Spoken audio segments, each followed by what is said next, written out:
وأخذنا الذين ظلموا بعذاب بئيس আল্লাহ পাক বলেন, আর যে দলটা শনিবারের বিধান লঙ্ঘন করলো, আমি আল্লাহর সাথে অবাধ্যতা করলো, আমি আল্লাহর সাথে যারা নাফরমানি করলো, ওই সমস্ত জালেমদেরকে আমি আযাবে, নিকৃষ্ট আযাবে নিবেদিত করলাম, নির্দিষ্ট আযাবে তাদের গ্রেফতার করলাম। এখানে দুইটা দলের আলোচনা এসেছে। বনি ইসরাঈলীদের মধ্যে তিনটা দল ছিল। এক নম্বর দল ছিল যারা অপরাধী, মাছ শিকার করত, শনিবার দিনে যারা মাছ শিকার করত, আর এদের মাছ শিকার করাটাই ছিল মূল পেশা, কারণ লোহিত সাগরের পাশে তাদের অবস্থান। আমার ভাইয়েরা, এক নম্বর দলের ব্যাপারে আল্লাহ পাক বলেছেন, ওয়া আখাযনাল্লাযীনা যালামু বিআযাবিন বাঈস, তাদেরকে আমি নিকৃষ্ট আযাব দ্বারা ধরলাম। আর তৃতীয় নম্বর দল ছিল যারা মাছ শিকার করতো না, মাছ শিকারকারীদেরকে বাধা দিত।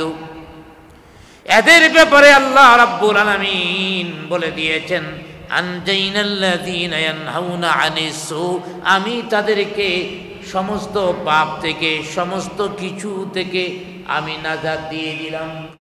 ونعوذ بالله من شرور أنفسنا ومن سيئات أعمالنا من يهده الله فلا مضل له ومن يضلله فلا هادي له ونشهد أن لا إله إلا الله وحده لا شريك له الذي أرسله بالحق بشيرا ونذيرا وداعيا إلى الله بإذنه وسراجا منيرا فقد قال الله تبارك وتعالى في كلامه المجيد وفرقانه الحميد أعوذ بالله من الشيطان الرجيم بسم الله الرحمن الرحيم وإذا قيل لهم اسكنوا هذه القرية وكلوا منها حيث شئتم وقولوا حطة وادخلوا الباب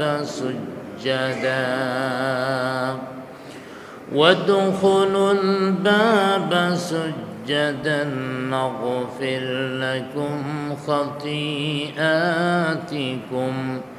سنزيد المحسنين وقال تعالى في شان حبيبه إن الله وملائكته يصلون على النبي يا أيها الذين آمنوا صلوا عليه وسلموا تسليما بلغ العلا بكماله كشف الدجى بجماله حسنت جميع خصاله صلوا عليه মুআজ্জাজ মুকাররম হযরত মুসল্লিয়ান কিরাম, প্রথমেই আল্লাহ সুবহানাহু তাআলার অসংখ্য অগণিত শুকর আদায় করি, যিনি আমাদেরকে মহব্বত করে ভালোবেসে আল্লাহর কালাম থেকে আলোচনা শোনার জন্যে আল্লাহর ঘরে বসার তৌফিক দান করেছেন। সকলে একবার বলি আলহামদুলিল্লাহ। আজকে আমি ধারাবাহিকতা অনুযায়ী সূরা আরাফ থেকে 161 নং আয়াত থেকে তেলাওয়াত শুরু করেছি। সূরা আরাফের 161 থেকে 166 নং আয়াত পর্যন্ত, অর্থাৎ মোট 6টি আয়াত সম্পর্কে আজকে আলোচনা করা হবে। আল্লাহ পাক যদি তৌফিক দান করেন, আমলের নিয়তে আলোচনা করার এবং আলোচনা শোনার তৌফিক যেন আল্লাহ পাক দান করেন। সকলে বলি আমিন। বিগত আয়াতগুলির মধ্যে বনি ইসরাইলের বিভিন্ন অপরাধের আলোচনা চলতেছিল। আজকের আয়াতও শুরু করা হয়েছে বনি ইসরাইলের অপরাধ দিয়েই, অর্থাৎ 161 নং আয়াতে আল্লাহ পাক আল্লাহর হাবিবকে বলেছেন যে আপনি স্মরণ করুন ওই জাতির কথা যারা সাগরের উপকূলে বসবাস করত, সমুদ্র সৈকতে বসবাস করত, এদের কথা আপনি একটু স্মরণ করেন। আল্লাহ পাক কোরআনুল কারীমের মধ্যে সূরা আরাফের 161 নং আয়াতে বলেন, وَإِذَا قِيلَ لَهُمُ اسْكُنُوا هَٰذِهِ الْقَرْيَةَ وَكُلُوا مِنْهَا حَيْثُ شِئْتُمْ। আল্লাহ পাক বলছেন যে তোমরা স্মরণ করো, وَإِذْ قِيلَ لَهُمُ اسْكُنُوا هَٰذِهِ الْقَرْيَةَ, যখন তাদেরকে বলা হয়েছিল, কাদেরকে? যারা সমুদ্র সৈকতে বসবাস করত, তাদেরকে যখন বলা হয়েছিল, এক নম্বর কথা ওয়াকুলু মিনহা হাইসু শি'তুম, তোমরা যেখান থেকে ইচ্ছা সেখানে খাবার দাবার গ্রহণ করো। এক নম্বর, তোমরা ওই এলাকায় কি করো? বসবাস করো। অর্থাৎ এলাকাটা ছিল সমুদ্র সৈকত। সেই এলাকা সম্পর্কে তাফসীরের মধ্যে আসছে,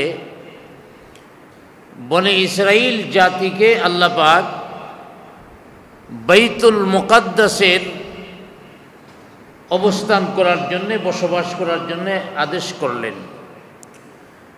কোন কোন মুফাসসিরগণ বলেছেন আরিহা নামক এলাকার মধ্যে বসবাসের আদেশ দিলেন, এবং সেই এলাকার মধ্যে আমালিকা নামক একটা জাতি বসবাস করত। অতএব ঘোষণা হলো যে হে মূসা, তোমার জাতির লোকদের নিয়ে আমালিকা জাতির বিরুদ্ধে যুদ্ধ করো।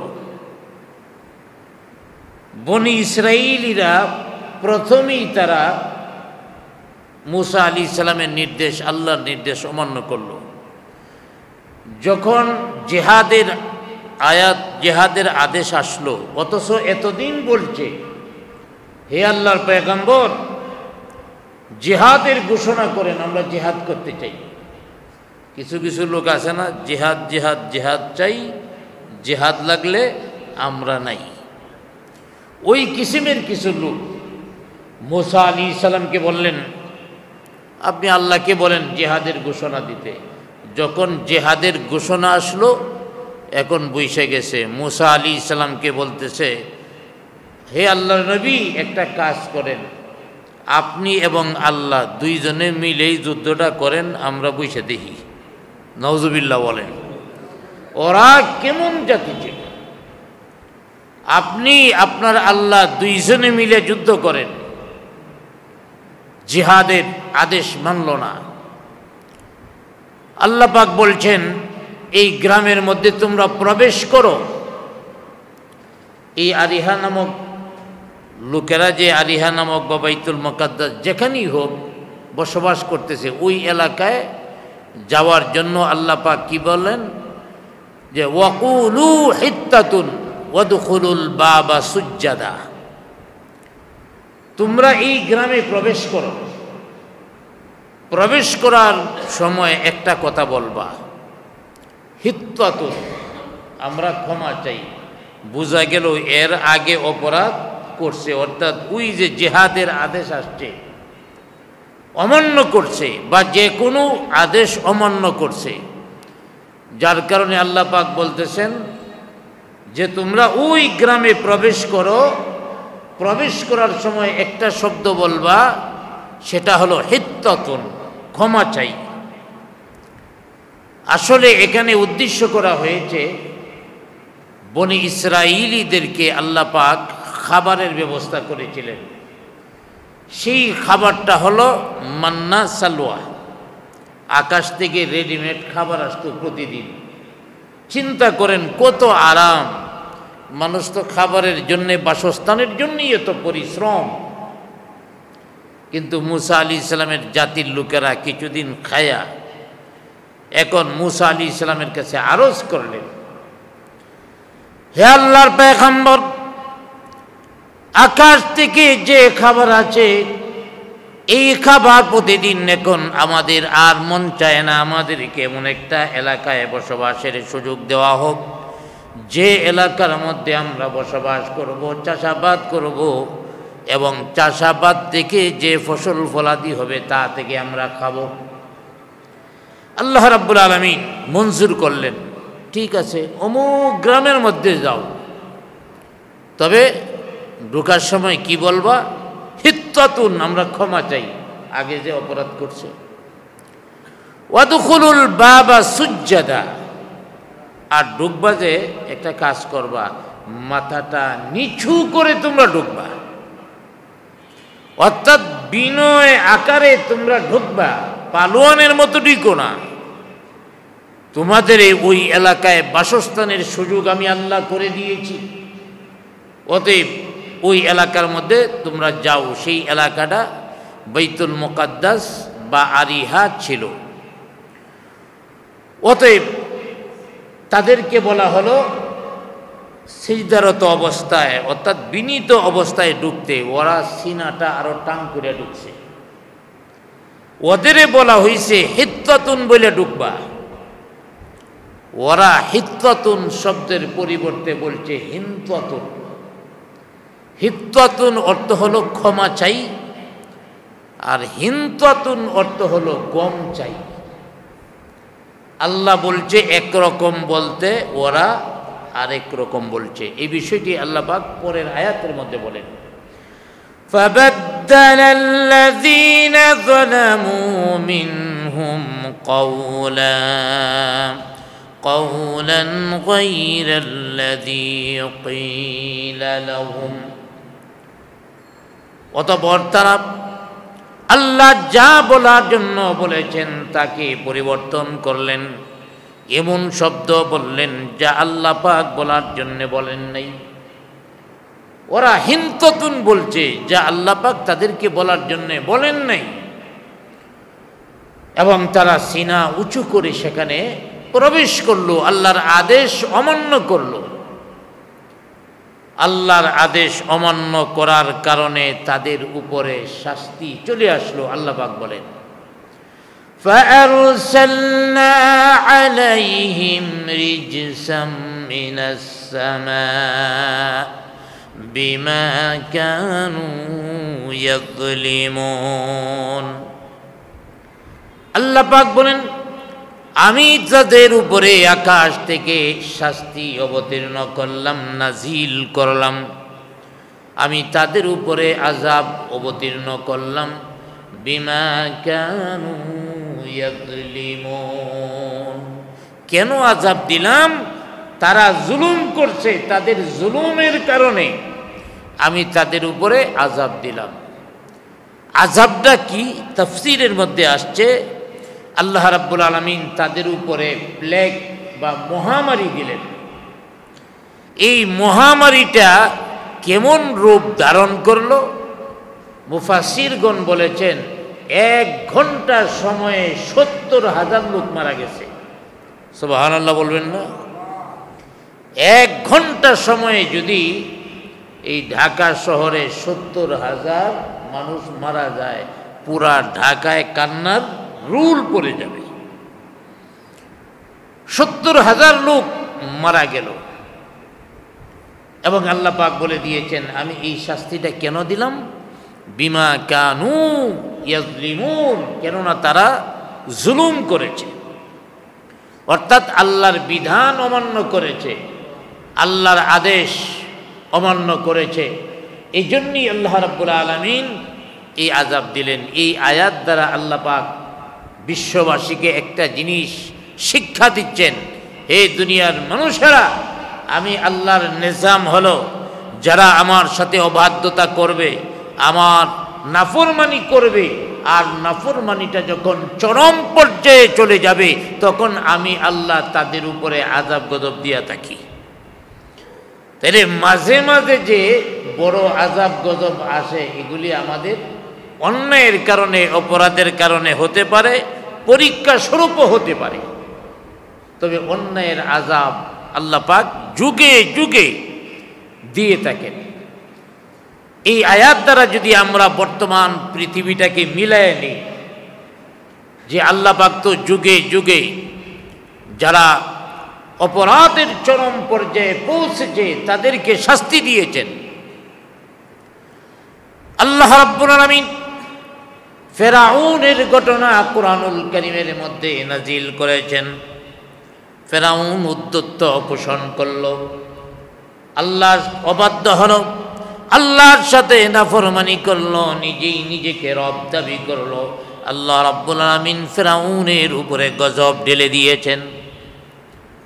কুরআনুল কারীমের মধ্যে নমরুদের আলোচনা এসেছে।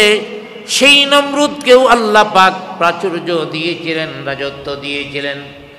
এরপরও আল্লাহর সাথে বিশ্বাসঘাতকতা করলো, নাফরমানি করলো, অবাধ্য হয়ে গেল, যার কারণে আল্লাহ পাক তার উপরে শাস্তি দিলেন। ল্যাংড়া মশা দিয়া নমরুদকে ধ্বংস করে দিলেন। আরেকজনের নাম হলো সাদ্দাত। ওই সাদ্দাত পৃথিবীর এত প্রাচুর্য অর্জন করেছিল, শেষ পর্যন্ত আল্লাহর অবাধ্য হয়ে কিয়ামতের ময়দানে যে জান্নাতে যাবে, এমন জান্নাত দুনিয়ার মধ্যে তৈরি করেছে। নাউজুবিল্লাহ বলেন। দুনিয়াতে জান্নাত তৈরি করে ফেলেছে। অবাধ্যতার তো একটা সীমা আছে। অতএব এই জান্নাত তৈরি করেছে আল্লাহ পাক, এদের আলোচনা কোরআনে এনেছেন কেন? বিশ্ববাসী যেন শিক্ষা নিতে পারে, তোমরা যারাই আমার অবাধ্য হইবা, নাফরমানি করবা, আর তা চরম পর্যায়ে চলে যাবে, তখন আমি বড় আযাব দিয়ে তোমাদের ধ্বংস করে দিব। এটার ধারাবাহিকতা পৃথিবী সৃষ্টির পর থেকেই এ পর্যন্ত চলতেছে। বর্তমান পৃথিবীর সাথে এই আয়াতটাকে যদি আমরা একটু মিলায়ে নেই, যে আল্লাহ পাক জালেমদেরকে ধ্বংস করবেন, শাস্তি দিবেন জালেমদেরকে, তো বর্তমান পৃথিবীর আমরা যদি 70 বছর আগে ফিরে যাই, বর্তমান পৃথিবীর 70 বছর আগে গোটা পৃথিবীতে সোভিয়েত ইউনিয়নের একচ্ছত্র ক্ষমতা ছিল।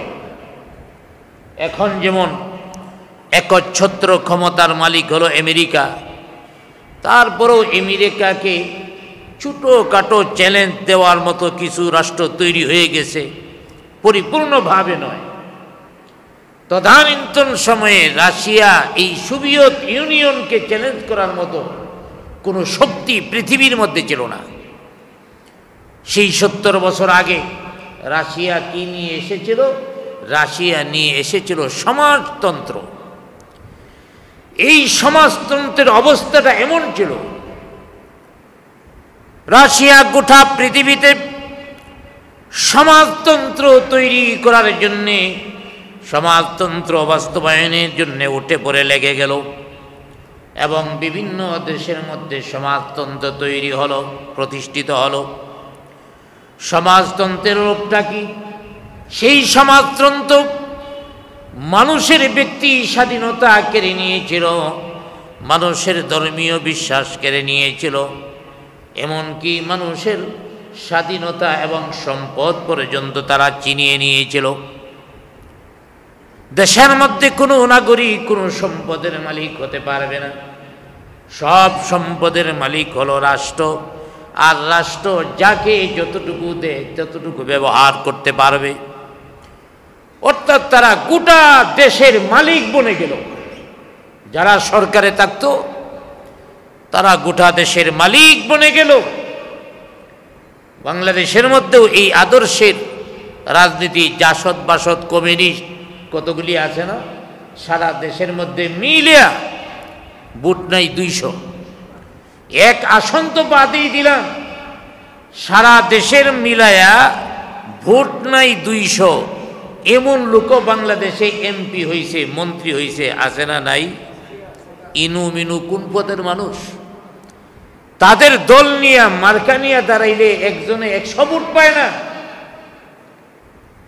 আমাদের দুর্ভাগ্য, এই সমাজতন্ত্রের প্রবর্তকরা একটা দলের কাঁধে সওয়ার হয়ে ওরাও পর্যন্ত এমপি হয়ে গেছে। এই সমাজতন্ত্রের পূর্ণরূপ ছিল মানুষের উপরে জুলুম করা, মানুষকে নিষ্পেষিত করে দেওয়া। ব্যক্তিগত কোনো স্বাধীনতা নাই, যা ইচ্ছা তা বলা যাবে না। যে কথাটা সরকারের বিরুদ্ধে যায়, সরকারের স্বার্থের বিরুদ্ধে যায়, এমন কথা বলা যাবে না। এমনকি ধর্মীয় বিশ্বাস পর্যন্ত কেড়ে নেওয়া হলো। যার যে ধর্ম সেইভাবে পালন করবে সেটাও বন্ধ করে দেওয়া হলো। সরকারের কাছ থেকে যতটুকু অনুমতি আছে ততটুকু পালন করা যাবে, এর বেশি পালন করা যাবে না। অর্থাৎ ধর্মীয় স্বাধীনতাও কেড়ে নিল, সম্পদও কেড়ে নিল। সেই সমাজতন্ত্র গোটা পৃথিবীর মানুষের জন্য একটা অভিশাপ হয়ে গেল। এই সমাজতন্ত্র দূর করার জন্য আন্দোলন চলল। কোটি কোটি মানুষ এই সমাজতন্ত্র দূর করার জন্যে লড়াই করে, যুদ্ধ করে তারা প্রাণ হারিয়েছে। আমার ভাইয়েরা, সেই সমাজতন্ত্র আস্তে আস্তে আজকের পৃথিবীতে এই 70 বছর আগের সমাজতন্ত্র এখন আর দেখা যায় না। সমাজতন্ত্র গোটা পৃথিবী থেকে উঠে যে একমাত্র রাশিয়ার মধ্যে আবদ্ধ হয়েছে কাছায়। অতএব এই সমাজতন্ত্রের জুলুম থেকে আল্লাহ পাক গোটা পৃথিবীকে নাজাত দিয়েছেন, গোটা পৃথিবীকে মুক্ত করেছেন। তাহলে এই সমাজতন্ত্র যখন লিমিট ক্রস করেছিল, আল্লাহ পাক তাদেরকে ধ্বংস করে দিলেন।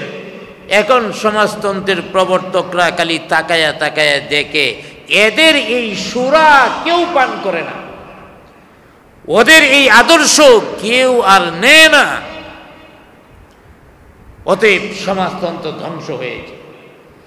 এখন পৃথিবীতে আরেকটা জিনিস অভিশাপ হয়ে আসছে আমাদের জন্য, সেটার নাম হলো গণতন্ত্র। বর্তমান গোটা পৃথিবীতে সবচেয়ে বেশি কোনটা আছে? গণতন্ত্র। এমনকি পশ্চিমারা এই গণতন্ত্রকে মডেল হিসাবে ইসলামের বিরুদ্ধে দাঁড় করাতে চায়, ইসলামের বিপরীত গণতন্ত্রকে দাঁড় করাতে চায়। গণতন্ত্রের মতো সুন্দর নীতি আর নাই। আরে গণতন্ত্র কিভাবে সুন্দর নীতি হবে? গণতন্ত্র তো এমন একটা আদর্শ, যে আদর্শ অনুযায়ী কিভাবে নির্বাচন হবে, কিভাবে সুষ্ঠু নির্বাচন হবে। একটা সুষ্ঠু নির্বাচনের গ্যারেন্টি তো গণতন্ত্র দিতে পারে না। এক একজনের কাছে গণতন্ত্র এক এক রকম। কেউ বলতেছে ভোট হবে পিয়ার, কেউ বলতেছে না আগে যেমনে চলছে হেমনে, আবার আরেক দেশের মধ্যে আরেক রকম। কই গণতন্ত্র নির্দিষ্ট একটা নির্বাচনের ফর্মুলাই তো দিতে পারে নাই। অর্থাৎ আল্লাহর দেওয়া দিন ছাড়া শান্তি আসতে পারে না। সমাজতন্ত্র দূর করার জন্য এই পৃথিবীতে কোটি কোটি মানুষ জীবন দিয়েছে। এখন সময় এসেছে গণতন্ত্রকে উৎখাত করার জন্যে। হয়তো এমন একটা সময় আসবে আমার ভাইয়েরা, আমরা হয়তো অনেক সময় অধৈর্য হয়ে যাই যে এখনো পরিবর্তন হয় না কেন, পরিবর্তন হয় না কেন। আল্লাহ পাক ধৈর্যশীল, জালেমের উপরে সাথে সাথে গজব দেন না, যখন সেটা বেপরোয়া হয়ে যায়, লিমিট ক্রস করে তখনই দেন। আল্লাহ তাআলা এই পৃথিবী থেকে সমাজতন্ত্রকে দূর করে দিয়েছেন। আমাদের উপরেও একটা জালেম চেপে বসেছিল। 16-17 বছর পর্যন্ত আমরা বলেছি আমরা মুক্তি পাচ্ছি না কেন, মুক্তি পাচ্ছি না কেন। আল্লাহ পাক আমাদেরকে এমনভাবে মুক্ত করেছেন, ওই জালেমরা নিজের দলের নামটা পর্যন্ত দেশে নিতে পারে না। আল্লাহ পাক তো পরিবর্তন করছেন। এই যে বলছেন যে বিমা কানু ইয়াজলিমুন, আমি শাস্তি দিছি কেন? শাস্তি দিছি তাদের জুলুমের কারণে, অন্যায়ের কারণে। অতএব পৃথিবীতে এটা আল্লাহর নীতি চলতেই থাকবে। যখনই অন্যায় আনা ছাড়ে পৃথিবী ভরে যাবে, আল্লাহ পাক গজব দিবেনই। অতএব আল্লাহ রাব্বুল আলামিন এদেরকে এইভাবে শেষ করে দিলেন, বনি ইসরাইলকে। এরপরে আল্লাহ রাব্বুল আলামিন আরেকটা অপরাধী দলের কথা বলতেছেন, অর্থাৎ বনি ইসরাইলি ইহুদি জাতি। এতক্ষণ বলছে ইহুদিদের কথা, এখন বলতেছে ও ইহুদি, তোমাদের যে চরিত্র নষ্ট, তোমরা যে নোংরা চরিত্রের মানুষ, এটা তোমাদের নিজেদের না, এটা তোমরা ওয়ারিস সূত্রে পাইছো। উলামায়ে কেরাম ওয়ারিস সূত্রে নবীর এলেম পাইছে। আর নবীদের যুগের ইহুদি যারা, তারা ওয়ারিস সূত্রে তাদের এই নোংরা চরিত্র পেয়েছে। এরপরের আয়াতের মধ্যে আল্লাহ পাক এই বিষয়টি বলছেন, ওয়াসআলহুম আনিল ক্বরয়াতিল্লাতী কানাত হাযিরাতাল বাহর ইয ইয়া'দুনা ফিস সাব। হ্যাঁ নবী, আপনি স্মরণ করুন সমুদ্র সৈকতে যারা বসবাস করত তাদেরকে আপনি স্মরণ করুন, যারা ইয ইয়া'দুনা ফিস সাবতি, যারা শনিবারের বিধান লঙ্ঘন করেছিল। শনিবারের বিধান কি ছিল? হযরতে দাউদ আলাইহিস সালাম আল্লাহর পয়গম্বর, আল্লাহর নবী। আল্লাহ পাক দাউদ আলাইহিস সালামকে এমন লেহান দান করেছিলেন, এমন কণ্ঠ দান করেছিলেন, হযরতে দাউদ আলাইহিস সালাম যখন আসমানি কিতাব জাবুর তেলাওয়াত করতেন, তখন শুধু মানুষ নয়, পশু পাখিরা পর্যন্ত একত্রিত হইয়া দাউদ নবীর জাবুর তেলাওয়াতের মধ্যে বসে যেত। তাফসীরের মধ্যে আসছে, পাখিগুলি আইসা কারো কাঁধে, কারো মাথার উপরে বইসা বইসা জাবুর তেলাওয়াত শুনতো, আর ডলতে থাকতো, আর ডলতে থাকতো। শুধু তাই নয়, সাগরের যে মাছেরা আছে, সাগরের মাছেরা তীরে আইসা ভেসে যেত দাউদ নবীর কণ্ঠে জাবুরের তেলাওয়াত শোনার জন্যে। আর এই ফাঁকে বনি ইসরাইলীদের পূর্বসূরীদের মধ্য থেকে একটা আগ্রহ, এই শনিবারে যায় যখন মাছ বাসত, মাছ ধরত, দাউদ আলাইহিস সালাম আল্লাহর পক্ষ থেকে জানায় দিলেন শনিবার দিন সব কিছু জাবুরের তেলাওয়াত শুনতে আসে, অতএব তোমরা এই দিন মাছ ধরতে পারবা না। ওই দিন শনিবারে মাছ ধরা নিষিদ্ধ। এবার ওরা চিন্তা করলো শনিবারে মাছ ধরা নিষিদ্ধ, এখন কি করা যায়? ওরা করছে কি, লোহিত সাগর থেকে ভিতরে একটা নালা ঢুকাইছে, পানির একটা নালা কাইটা একেবারে দাউদ আলাইহিস সালাম যেখানে তেলাওয়াত করে কাছাকাছি নিয়ে আসছে ঘুরে টুরে। উদ্দেশ্য হলো মাছগুলি নালায় ঢুকুক, নালা বিকালবেলায় যখন তেলাওয়াত শেষ হবে এর আগে বন্ধ করে দেব, আর রবিবারে মাছগুলি ধরব। আল্লাহ তো বলছেন শনিবারে মাছ না ধরতে, অতএব শনিবারে মাছ ধরব না, মাছ ধরব কিবারে? রবিবারে। দেখেন অন্যায়টাকে জায়েজ করার কৌশল আবিষ্কার করতে পারা। পৃথিবীতে যত অন্যায়কে বাস্তবায়ন করার কৌশল করছে সবগুলি ইহুদিদের থেকে এসেছে। অতএব ওরা এই কৌশল আবিষ্কার করলো, নালা কাটলো এবং রবিবার দিন তারা মাছ ধরে। আল্লামা সানাউল্লাহ পানিপতি রাহমাতুল্লাহি আলাইহি বলেছেন, বনি ইসরাইলের লোকেরা লোহিত সাগর থেকে শনিবারে মাছ ধরার ব্যাপারে যে বিধান বর্ণিত হয়েছে তাদেরকে শয়তান ভুল বোঝাইছে।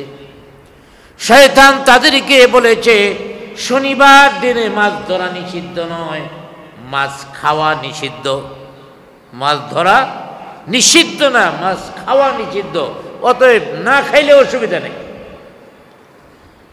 আবার কোন কোন ইহুদিদেরকে বোঝানো হচ্ছে শনিবার দিন তোমরা মাছ ধরো না, না ধরে আটকায় রাইকা রবিবার দিনে তোমরা মাছ ধরো, তাইলে আর কোনো অসুবিধা নেই। এইভাবে তারা রবিবার দিন মাছ ধরে। কিছুদিন যাওয়ার পরে এখন শনিবারেও ধরা শুরু করছে, কিছুদিন যাওয়ার পরে শনিবারে খাওয়াও শুরু করছে, আরও কিছুদিন যাওয়ার পরে শনিবার দিন ক্রয় বিক্রয়ও শুরু করে দিছে। অপরাধ করতে করতে করতে করতে এখন সব ইজি হয়ে গেছে। এখন এইভাবে অপরাধ করতেই থাকলো। এদের মধ্যে তিনটা দল হয়ে গেছে। এক নাম্বার দল হইল যারা শনিবার দিন লঙ্ঘন করে মাছ শিকার করত। দ্বিতীয় নাম্বার দল মাছ শিকার করত না, কিন্তু তাদের বাধাও দিত না। তৃতীয় নাম্বার দল যারা মাছ শিকার করত না কিন্তু তাদের বাধা দিত। তৃতীয় নাম্বার দলটাই হলো আল্লাহর কাছে নাজাত প্রাপ্ত দল। এরপরের আয়াতের মধ্যে আল্লাহ পাক বলছেন, وَإِذْ قَالَتْ أُمَّةٌ مِّنْهُمْ لِمَ تَعِظُونَ قَوْمًا اللَّهُ مُهْلِكُهُمْ أَوْ مُعَذِّبُهُمْ عَذَابًا شَدِيدًا। এদের মধ্যে তিনটা দল হইল, একটা দলে বাধা দিতেছে, আরেকটা দলে বাধা দেয় না, তবে এই কাজ তারা ঘৃণা করে, এই কাজ তারা করে না।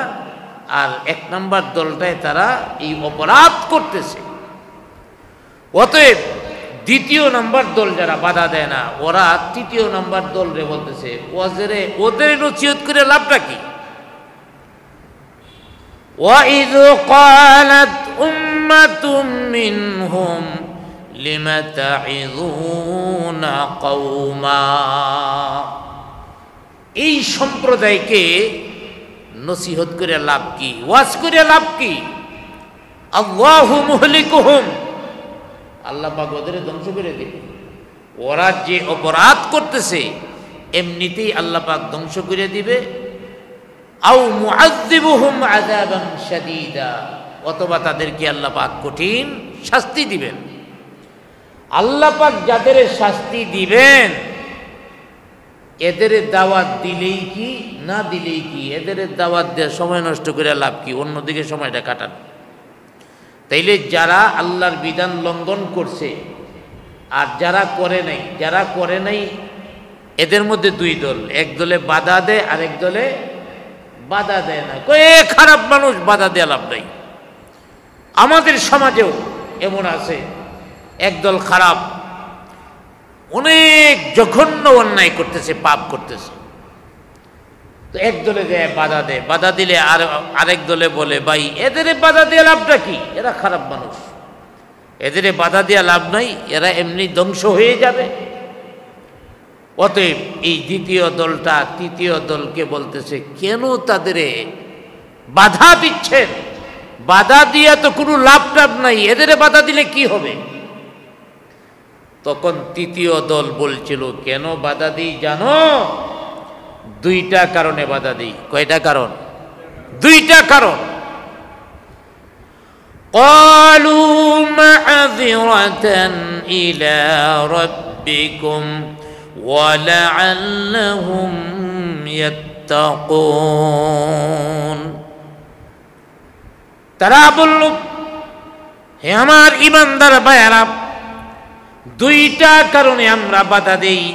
এক নাম্বার, মাযরাতান ইলা রাব্বিকুম, আমাদের রব আল্লাহর কাছে যেন আমরা উযর খাহি করতে পারি, আল্লাহর কাছে যেন আমরা কৈফিয়ত দিতে পারি।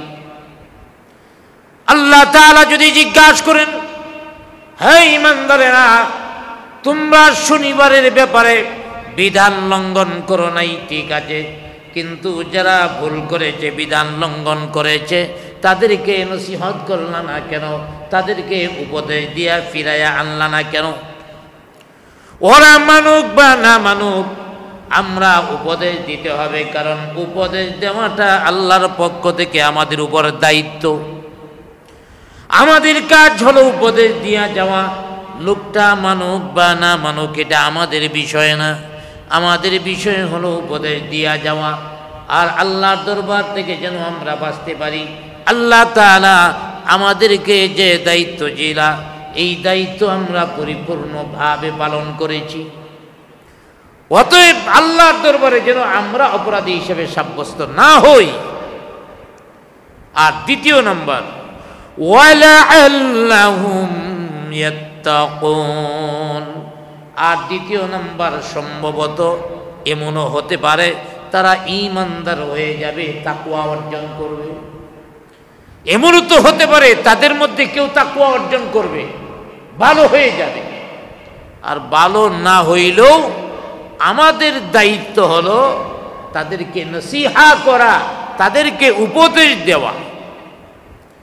এই জন্যই তো দেশে যখনই কোনো অন্যায় হয়, যখনই কোনো অন্যায় হয়, তখন উলামায়ে কেরাম প্রতিবাদ করে, উলামায়ে কেরাম প্রতিবাদ জানায়। এতে করে উলামায়ে কেরামের কেউ গুলি খেয়ে মরতে হয়, কেউ জেলখানার মধ্যে যেতে হয়। অনেকেই বলে, আলেমরা প্রতিবাদ করার দরকারটা কি? যারা অপরাধ করতেছে, যারা আগুন খায়, তারা আগুনের কষ্ট ভোগ করবে। আমরা দাওয়াত দিলাম কি? আরে দাওয়াত তো দিতেছি আমরা বাঁচার জন্য। উলামায়ে কেরাম প্রতিবাদ জানায় কেন? উলামায়ে কেরাম নিজেরা বাঁচার জন্যে। কারণ আল্লাহ পাক প্রত্যেকটা মুমিনকে দায়িত্ব দিয়েছেন, তোমরা সৎ কাজের আদেশ করতে হবে, অসৎ কাজ থেকে নিষেধ করতে হবে। এক নাম্বার সৎ কাজের আদেশ, আর দ্বিতীয় নাম্বার অসৎ কাজ থেকে নিষেধ। আমরা সৎ কাজের আদেশ দেই, আলহামদুলিল্লাহ, কিছু কিছু মানুষ আছে, কিন্তু অসৎ কাজ থেকে নিষেধ করার মানুষ একেবারেই কম, একেবারেই নগণ্য। অন্যায়ের প্রতিবাদ করার মতো লোক কয়টা আছে? অন্যায়ের প্রতিবাদ যদি আমরা করতে জানতাম, এখনো আমাদের দেশে ভালো মানুষ বেশি। প্রত্যেকটা সমাজের মধ্যে এখনো ভালো মানুষের পরিমাণ বেশি, খারাপ মানুষের পরিমাণ নগণ্য, চাঁদাবাজদের পরিমাণ নগণ্য, সন্ত্রাসীদের পরিমাণ নগণ্য। আমরা সবাই যদি প্রতিবাদ করতে পারতাম, অন্যায়ের প্রতিবাদ করতে পারতাম, চাঁদাবাজ বলেন, সন্ত্রাসী বলেন, কোনোটাই সমাজে জোর গেড়ে বসতে পারতো না। ঠিক কিনা জোরে বলেন? কিন্তু এই সন্ত্রাসীরা সন্ত্রাসী নির্দ্বিধায় করে, চাঁদাবাজরা চাঁদাবাজি নির্দ্বিধায় করে। কেন? আমরা আল্লাহর নির্দেশ মানতে পারি না। ইয়ামুরুনা বিল মারুফ, সৎ কাজের আদেশ, ওয়ায়ানহাউনা আনিল মুনকার, অসৎ কাজ থেকে নিষেধ। এই অসৎ কাজ থেকে নিষেধ করার মানসিকতা, সাহস আমাদের নাই, যার কারণে আমাদের দেশের মধ্যে অপরাধের কারণে শাস্তিও বেশি, অশান্তিও বেশি। আল্লাহ পাক আমাদেরকে হেফাজত করুন, সকলে বলি আমিন। অতএব ওদের অন্যায়ের কারণে ইহুদিদেরকে বিভিন্ন শাস্তি দেওয়া হয়েছে বিভিন্ন সময়। এরপরে সবচেয়ে বড় শাস্তি আসছে সর্বশেষ। فَلَمَّا نَسُوا مَا ذُكِّرُوا بِهِ অতএব তারা যখন সব নসিহত অবজ্ঞা করল, সব নসিহত যখন তারা অ্যাবাউট করল, তখন আমি দুইটা কাজ করলাম। আনজাইনাল্লাযীনা ইয়ানহাউনা আনিস সূ, যারা অন্যায় কাজ থেকে মানুষদেরকে বিরত রাখলো আমি তাদেরকে নাজাত দিয়ে দিলাম। সুবহানাল্লাহ বলেন। অন্যায়ের প্রতিবাদ যারা করবে তাদেরকে আল্লাহ পাক তদানীন্তন সময়ে নাজাত দিয়েছিলেন। এটা এখনের জন্য যারা অন্যায়ের প্রতিবাদ করবে আল্লাহ পাক তাদের নাজাত দিবেন। নাজাতটা দুনিয়ার পেরেশানি থেকেও হতে পারে, আর সবচেয়ে বড় হলো আখিরাতের নাজাত। আখিরাতে নাজাত দিয়া দিবেন। দুনিয়াতে হয়তো মরে গেলাম, দুনিয়া কয়দিনে, দুনিয়াতে বেশির চেয়ে বেশি মেরে ফেলতে পারবে, খুন করতে পারবে, এর চেয়ে বেশি তো করার ক্ষমতা নাই। অতএব দুনিয়াতে যদি আমাকে মেরেও ফেলে আল্লাহ পাক বলেন আনজাইনাল্লাযীনা ইয়ানহাউনা আনিস সূ, আমি তাদেরকে নাজাত দিলাম, অর্থাৎ তাদের নাজাত দিব। وَأَخَذْنَا الَّذِينَ ظَلَمُوا بِعَذَابٍ بَئِيسٍ। আল্লাহ পাক বলেন, আর যে দলটা শনিবারের বিধান লঙ্ঘন করলো, আমি আল্লাহর সাথে অবাধ্যতা করলো, আমি আল্লাহর সাথে যারা নাফরমানি করলো, ওই সমস্ত জালিমদেরকে আমি আযাবে, নিকৃষ্ট আযাবে নিবেদিত করলাম, নির্দিষ্ট আযাবে তাদের গ্রেফতার করলাম। এখানে দুইটা দলের আলোচনা এসেছে। বনি ইসরাঈলীদের মধ্যে তিনটা দল ছিল। এক নম্বর দল ছিল যারা অপরাধী, মাছ শিকার করত, শনিবার দিনে যারা মাছ শিকার করত, আর এদের মাছ শিকার করাটাই ছিল মূল পেশা, কারণ লোহিত সাগরের পাশে তাদের অবস্থান। আমার ভাইয়েরা, এক নম্বর দলের ব্যাপারে আল্লাহ পাক বলেছেন ওয়া আখাযনাল্লাযীনা যালামু বিআযাবিন বাঈস, তাদেরকে আমি নিকৃষ্ট আযাব দ্বারা ধরলাম। আর তৃতীয় নম্বর দল ছিল যারা মাছ শিকার করত না, মাছ শিকারকারীদেরকে বাধা দিত। এদের ব্যাপারে আল্লাহ রাব্বুল আলামিন বলে দিয়েছেন আনজাইনাল্লাযীনা ইয়ানহাউনা আনিস সূ, আমি তাদেরকে সমস্ত পাপ থেকে, সমস্ত কিছু থেকে আমি নাজাত দিয়ে দিলাম। তাইলে দুই দলের কথা কোরআন শরীফে আছে। আর এই যে মাঝখানে আমাদের মধ্যেও কিছু সুদি সাজতে চায়, কি দরকার খারাপের বিরুদ্ধে বইলা, ওদের বইলা কোনো কাম হইতো না। দ্বিতীয় নম্বর দলটা বলছিল এদের এত দাওয়াত দেয়া লাভ কি, ওরা খারাপ, ওরা গ্রহণ করবে না দাওয়াত। অথবা এমনও হতে পারে তারা দাওয়াত দিতে দিতে দিতে দিতে ক্লান্ত হয়ে গেছে। এখন ইমানদাররা কি করলেন, তাফসীরের মধ্যে আসছে আল্লাহ পাক যে ইমানদারদের নাজাত দিলেন। কেন নাজাত দিলেন?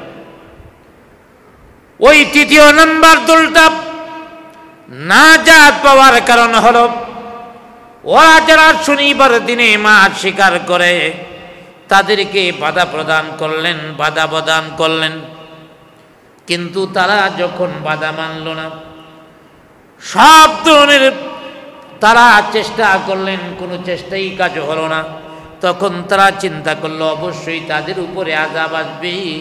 তারা এই এলাকা ছাইরা অন্য এলাকার মধ্যে চলে গেলেন, আরেক এলাকায় দূরে বসবাস করলেন। কোন কোন তাফসীরের মধ্যে আসছে যারা শনিবার দিন মাছ শিকার করে তাদের বাড়ির সাথে একটা ওয়াল দেয়া দিছে, বড় প্রাচীর দেয়া দিছে, ওদের সাথে যেন দেখা সাক্ষাৎ না হয়। এইভাবে অপরাধীদের থেকে লোকেরা আলাদা হয়ে গেল। আমার ভাইয়েরা, এইভাবে মাছ শিকারীরা, অপরাধীরা এক জায়গায়, ওরা আরেক জায়গায়, এইভাবে চলতেছে। আর আল্লাহর পক্ষ থেকে একটা ধ্বংসের ফরমান আইসা গেল। আবার ভাইয়ারা, এই আয়াতের তাফসীরের মধ্যে আসছে আল্লাহ পাক তিনটা দল থেকে দুইটা দলের আলোচনা করেছেন। এক নম্বর দল যারা ধ্বংসপ্রাপ্ত, আর তৃতীয় নম্বর দল যারা নাজাত প্রাপ্ত। দ্বিতীয় নম্বর দলের কথা আলোচনায় আসতে পারেন, আলোচনা আছে নাই, হয়তো আল্লাহ পাক তাদেরও গজবে নিবেদিত করেছেন। হযরতে আব্দুল্লাহ ইবনে আব্বাস রাদিয়াল্লাহু তাআলা আনহু যখন এই আয়াতের ব্যাখ্যা করলেন যে দ্বিতীয় দল হয়তো আযাবে পতিত হতে পারে, কারণ তাদের ব্যাপারে নাজাতের আলোচনাও নাই, আযাবের আলোচনাও নাই।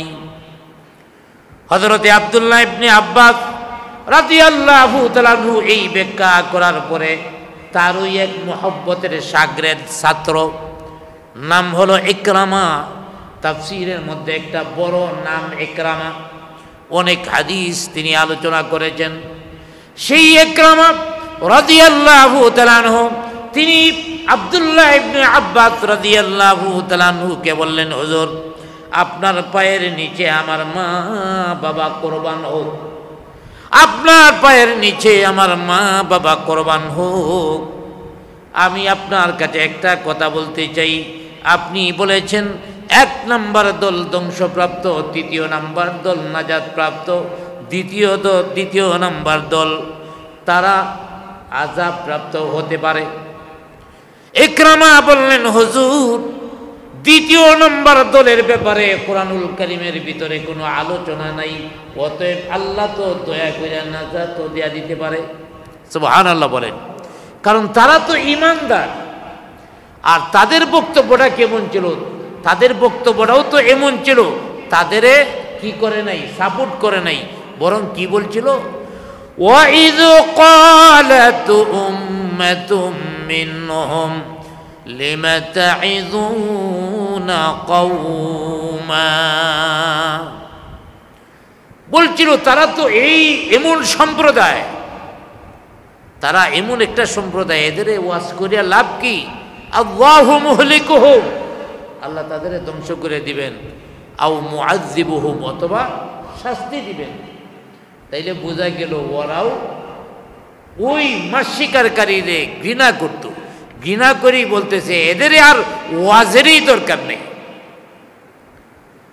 হযরত ইকরামা হযরত আব্দুল্লাহ ইবনে আব্বাস রাদিয়াল্লাহু তাআলা আনহুকে বললেন, ওস্তাদ আমি বলতে চাই আল্লাহ পাক তো এই আয়াতে তাদের ধ্বংস করবেন বলেন নাই, এমনও তো হতে পারে তাদেরকে আল্লাহ পাক নাজাত দিয়া দিয়েছেন।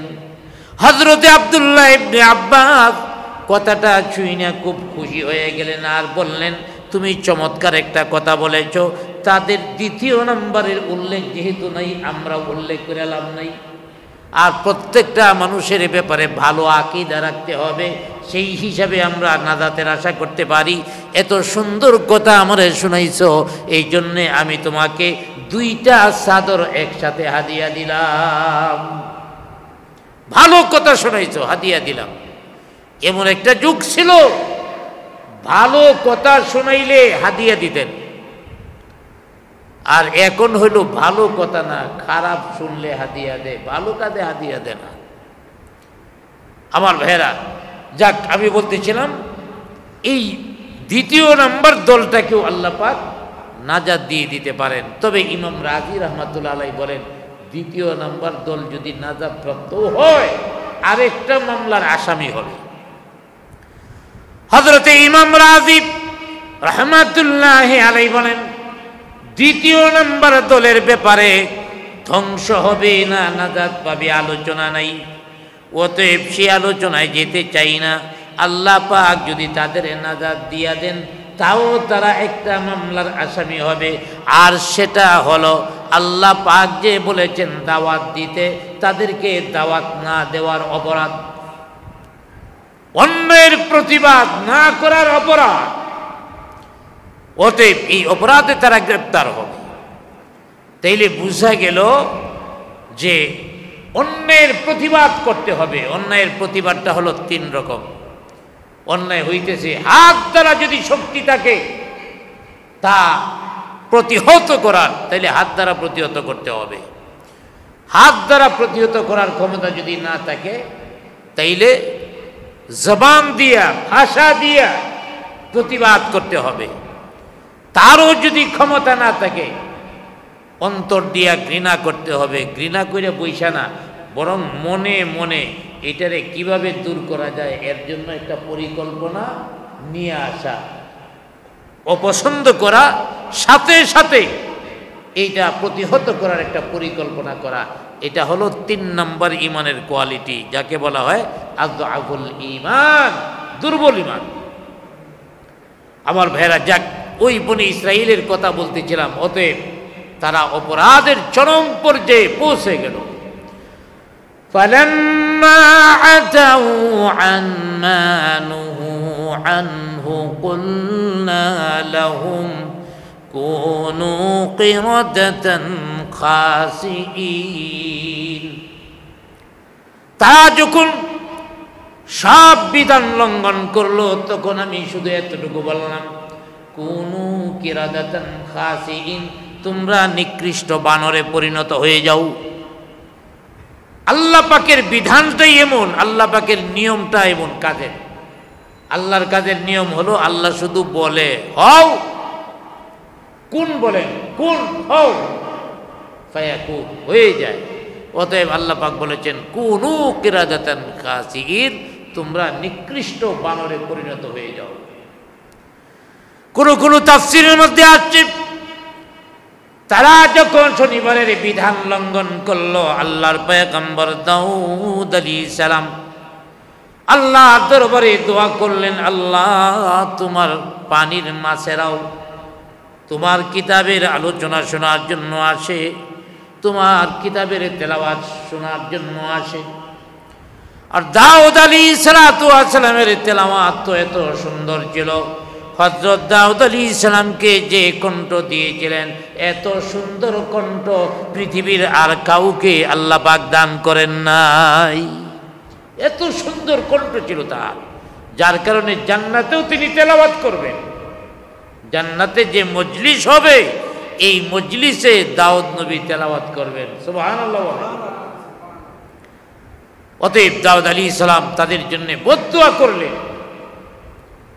আর আল্লাহ পাক তখন বললেন, কুনু কিরাদাতান খাসিঈন, তোমরা নিকৃষ্ট বানরে পরিণত হয়ে যাও। অতএব তারা নিকৃষ্ট বানরে পরিণত হয়ে গেল। আল্লাহ পাক শুধু বললেই হয়ে যায়। এই নীতি আল্লাহ পাক কোরআনে অন্য জায়গায় বলেছেন, ইন্নামা আমরুহু ইযা আরাদা শাইআন আইয়াকুলা লাহু কুন ফায়াকুন। ইন্নামা আমরুহু ইযা আরাদা শাইআন, আল্লাহ পাক যখন কোনো কাজ করার ইচ্ছা করেন, আইয়াকুলা লাহু কুন ফায়াকুন, শুধু বলেন হও, হয়ে যায়। অতএব আল্লাহ রাব্বুল আলামিন নিকৃষ্ট বানর বানায় দিলেন এদেরে। আমাদের দেশের মধ্যে কতগুলি বানর আছে, মানুষ নামের, মানবরূপী বানর। ওরা বলে মানুষ নাকি বানর থেকে হয়েছে। বানরের মতো লেজও ছিল, বইয়া থাকতে থাকতে লেজটা পড়ে গেছে।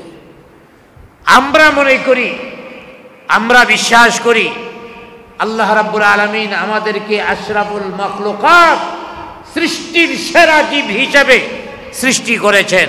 আর যারা বলে বানর থেকে মানুষ, ওরা হয়তো হইতেও পারে, ওরা বানরের জাতি হইতে পারে, কিন্তু আমরা বানরের জাতি নই। দাউদ আলাইহিস সালামের সময়ে যারা বানর হয়েছিল, তারা কেউ বাঁচে নাই, 3 দিনের ভিতরে মরে সাফ। তাফসীরের মধ্যে আসছে, হঠাৎ করে একদিন অবস্থা এমন হলো, ওই মাছ শিকারীরা যে এলাকার মধ্যে থাকতো, এই এলাকা থেকে কেউ বের হচ্ছে না। ঈমানদাররা যারা যেখানে বসবাস করত, দেখলো কি ব্যাপার, ওই এলাকা থেকে আজকে কেউ বের হচ্ছে না কেন? আর ওরা অপেক্ষা করতেছিল, তারা যে অন্যায় করতেছে, আল্লাহর পক্ষ থেকে গজব অবশ্যই আসবে। কেউ বের হচ্ছে না দেখে খবর নেওয়ার জন্য ইমানদারেরা ওই এলাকার মধ্যে গেল, ওই মহল্লার মধ্যে প্রবেশ করল। যায়া দেখে মহল্লার মধ্যে সবগুলি মানুষ বানর হয়ে গেল, পুরুষরা নর বানর আর মহিলারা হলো মাদি বানর। বানর বানরনি হয়ে গেল সব। আত্মীয় স্বজনদের দেখা ওই বানরগুলি আত্মীয় স্বজনের পায়ের কাছে এসে কান্দে। আত্মীয় স্বজন চিনে না, এরা কারা আত্মীয় স্বজন চিনে না, কিন্তু বানররা তো আত্মীয় স্বজনদের চিনে। এদের চেহারা পরিবর্তন হয়েছে, ইমানদারদের চেহারা তো পরিবর্তন হয় নাই। ইমানদারদের পায়ের কাছে আইসা কান্দে। ইমানদাররা তখন ডাক দিয়া বলে, কি ব্যাপার, এখন কান্দ কেন? আমরা কি বলছিলাম না আল্লাহর আদেশ তোমরা লঙ্ঘন করো না? আল্লাহর আদেশ শনিবারে মাছ শিকার করা যাবে না। তোমাদেরকে কি আমরা নসিহত করি নাই? তোমাদের কি আমরা বাধা দেই নাই? ওরা মাথা নাড়ায়া নাড়ায়া সাই দিবে, হ্যাঁ বাধা দিয়েছ, হ্যাঁ আমাদেরকে নসিহত করেছ। আমার ভাইয়েরা, ওই বানরগুলি, যে বানরগুলি আল্লাহ পাক মাছ শিকার করার কারণে বানাইছিলেন, 3 দিনের ভিতরে সব মরে সাফ হয়ে গেছে। অতএব পৃথিবীর মধ্যে যে বানর আছে, দাউদ আলাইহিস সালামের সময়ে যে বানর হয়েছিল এটা নয়, বরং পৃথিবীর মধ্যে কুকুর যেমন একটা জাতি, ছাগল যেমন একটা জাতি, শৃগাল যেমন একটা জাতি, তেমনি ভাবে বানর আরেকটা জাতি। মানুষ থেকে বানর হয় নাই। হ্যাঁ, মানুষ থেকে যদি বানর হয়ে থাকে তাহলে ওই জাফর ইকবালের মতো, ওই নাস্তিকদের মতো যারা আছে, ওরা বানর থেকে হইলে হইতে পারে, আমরা বানর থেকে নয়। আমরা আশরাফুল মাখলুকাত, সৃষ্টির সেরা জীব। অতএব আমার ভাইয়েরা, আমি বলতেছিলাম যে এখানে 3টা দল হয়েছিল। আল্লাহ পাক 2 নম্বর দলটার ব্যাপারে কিছুই বলেন নাই, প্রথমটার ব্যাপারে গজব আর 3য়টার ব্যাপারে নাজাত। এই জন্যই তো উপদেশ দিতে হবে, অন্যায়ের বিরোধিতা করতে হবে। এটা মনে করা যাবে না যে আমি দাওয়াত দিতেছি, কাজ যদি না হয় বাধা দিতেছি, যদি না মানে, না মানলে না মানবে। আল্লাহ পাক তো নিজেই বলেছেন দাওয়াত দেওয়ার জন্য, ওয়াযাক্কির ফাইন্নায যিকরা তানফাউল মুমিনিন। আল্লাহ পাক বলছেন তোমরা নসিহত করো, উপদেশ দাও, মুমিনদের জন্য উপদেশ ফলপ্রসূ হবে। আল্লাহ পাক অন্য জায়গায় বলেছেন, ফাযাক্কির ইন্নাফাআতিয যিকরা, তোমরা উপদেশ দাও, নিশ্চয়ই উপদেশ ফলপ্রসূ হবে। তাইলে বোঝা গেল নসিহত করতে হবে। আমি প্রতিবাদ করে অন্যায়টা দূর করতে পারবো কি পারবো না সেটা আমি জানি না, তবে আমার দায়িত্ব হলো প্রতিবাদ করা। এই জন্যে আমি প্রতিবাদ করলাম। আমার ভাইয়েরা, একটা ঘটনা ঘটেছিল ওই 30 সালে, চেয়ারম্যানের নেতৃত্বে বিশাল আকারে গান। তো 3 জন মানুষ এরা গেছে বাধা দেওয়ার লাগে, আর এই দিক দিয়ে গানের মধ্যে হাজার হাজার মানুষ, হাজার হাজার শ্রোতা, আর এই দিক দিয়া কর্তৃপক্ষ যারা প্রধান হলো চেয়ারম্যান, বাকিরাও তো শক্তিশালী। 3 জন মানুষ, নিরস্ত্র মানুষ, মাথার মধ্যে পাগড়ি, গায়ে জুব্বা, 3 জন নারায়ে তাকবীর দিয়ে মঞ্চে উঠে গেছে বাধা দেওয়ার লেগিয়া। এবার এদের সবাই মিলে ধরছে, থানায় খবর দেয়া পুলিশের কাছে সোপর্দ করছে। থানার মধ্যে নিয়ে পুলিশে জিগায়, তোমরা 3 জন এই হাজার হাজার মানুষের সাথে পারবা না, আর কর্তৃপক্ষ চেয়ারম্যান নিজেই, তোমরা 3 জন মানুষ বাধা দেওয়ার জন্য কেন গেলা?